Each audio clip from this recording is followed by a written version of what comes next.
Russell, what happened with that play when Zaza fell on your leg? What you mean what happened? What do you think what happened? I don't know. I couldn't see. Don't lie. Don't lie. You couldn't see it. You saw the instant replay 4 times. What happened? You fell on your leg. Thank you. Don't ask me a dumb question you know the answer to. You think it was intentional? Did you see it?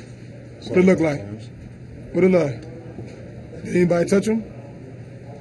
Yes or no? I didn't see the replay yet. Oh, you didn't see it? But why you asking about something you didn't see? I just saw well, the play then, live. Well, then, if you didn't see it, don't ask me a question.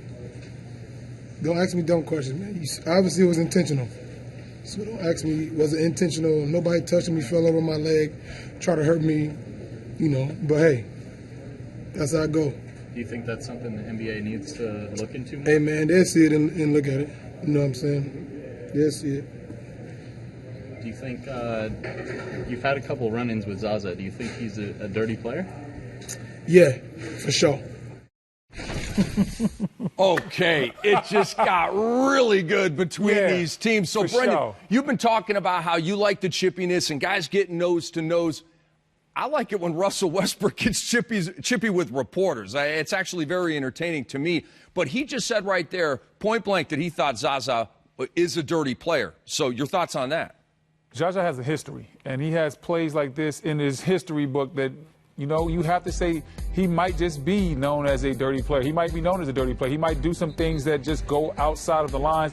Nobody pushed him. He fell on Russ's ankle. Russ is one of the better players we have in this league. There's no place for that in the game.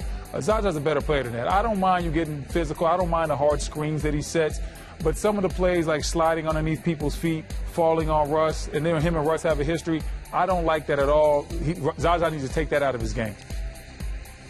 Well, let me ask you this. Was Rick Mahorn a dirty player? Was Bill Laimbeer a dirty player? Coach, it's not 1985. You can't do that stuff anymore. Don't do it anymore. Yeah, you can't do it. It's not the 1990 Bad Boy Pistons era. We can't do that anymore. No one does that. Well, you didn't let me get around to what I was going to say at the end, though. I'm sorry, Coach. I'm a little heated. I didn't like what Zaza did. These players did similar things for their team in trying to help them win games or take the opponent out of it mentally. Zaza is one of those throwback kind of guys who he will hurt a player, and it's because of his physical style of play, things that he'll do, okay, that he looks at it as if I'm trying to do everything I can to help us win. And if falling on top of Westbrook and hurting him takes him out of the game, they're not going to be as effective, obviously. Am I condoning it? No. Does he do those types of things? You said it. There's a history book about him. I don't like it at all, Coach. I understand you comparing it to Rick, but that was a different era. That was an era where you would hit guys in the face and do things. We don't play like that now. There's no place in the game for that now. Zaza, I respect him as a veteran. I played against him many nights. He was a tough opponent. But there's no place in the game for this. I hope you didn't think I was condoning it.